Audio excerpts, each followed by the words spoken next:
Salam, selamat pagi sahabat terkasih. Sebelum memulai aktivitas hari ini, mari kita merenungkan waktu sejenak untuk mendengarkan firman Tuhan. Ada satu pertanyaan yang mungkin jarang kita tanyakan kepada diri sendiri. Apakah kita masih mengasihi Tuhan seperti saat pertama kali mengenalnya? Sahabat terkasih, ada seorang pria telah menikah lebih dari 25 tahun. Ia adalah suami yang bertanggung jawab. Setiap hari ia bekerja keras, membayar kebutuhan keluarga, memperbaiki apa yang rusak di rumah, dan tidak pernah lalai memenuhi kewajibannya. Suatu malam, ketika mereka duduk berdua di ruang tamu, sang istri berkata dengan mata yang berkaca-kaca, "Aku tahu kamu bertanggung jawab. Aku tahu kamu bekerja keras untuk keluarga. Tapi sudah lama aku merasa kamu hanya melakukan kewajiban. Dulu kamu sering menggenggam tanganku, mengajakku berbicara, dan memperhatikanku. Sekarang semuanya terasa seperti rutinitas." Kalimat itu membuat sang suami terdiam. Ia sadar bahwa selama ini ia masih melakukan banyak hal. Tetapi kehangatan kasih yang dulu memenuhi hubungan mereka perlahan memudar. Bukankah hal seperti ini juga bisa terjadi dalam kehidupan rohani? Kita masih beribadah, masih berdoa, masih membaca Alkitab, masih melayani, tetapi tanpa kita sadari, semuanya berubah menjadi rutinitas. Hati yang dahulu berkobar karena kasih kepada Tuhan mulai terasa dingin. Sahabat terkasih, jemaat di Efesus mengalami hal yang sama.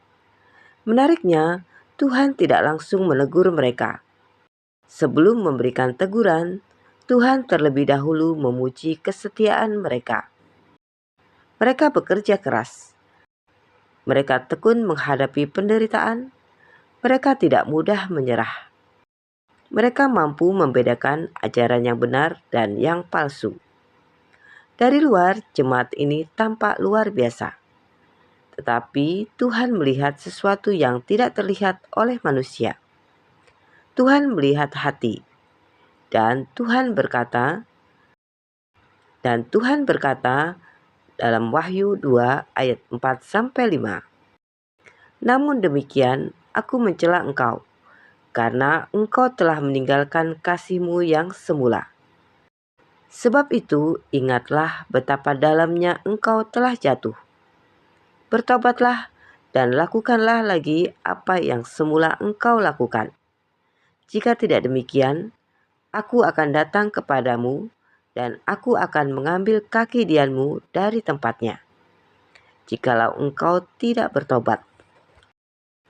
Sahabat terkasih, kasih itu ditinggalkan. Artinya, perlahan-lahan mereka lebih sibuk melayani daripada menikmati hadirat Tuhan. Mereka lebih fokus pada pekerjaan untuk Tuhan daripada hubungan dengan Tuhan. Bukankah ini bisa terjadi pada siapa saja? Kita bisa sibuk dengan pelayanan, pekerjaan, keluarga, bahkan kegiatan gereja, tetapi lupa menikmati waktu bersama Tuhan.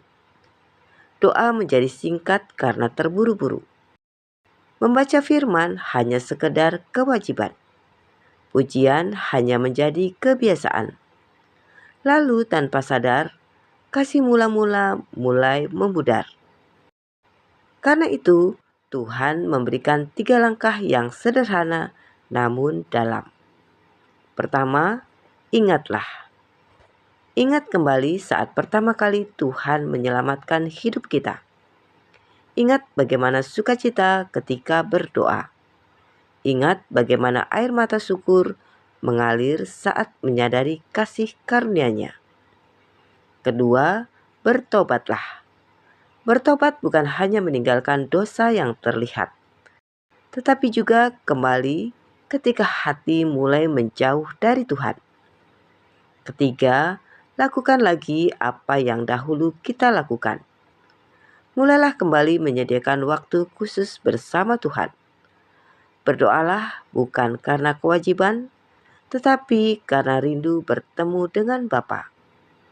Bacalah firman bukan sekedar mencari pengetahuan, melainkan mencari suara Tuhan. Hari ini mungkin tidak ada dosa besar yang sedang kita lakukan. Mungkin kita tetap aktif dalam kegiatan rohani. Namun Tuhan tidak hanya melihat apa yang kita kerjakan. Sahabat terkasih, mari kita berdoa bersama. Bapa yang Maha Baik, terima kasih untuk firman-Mu pagi ini.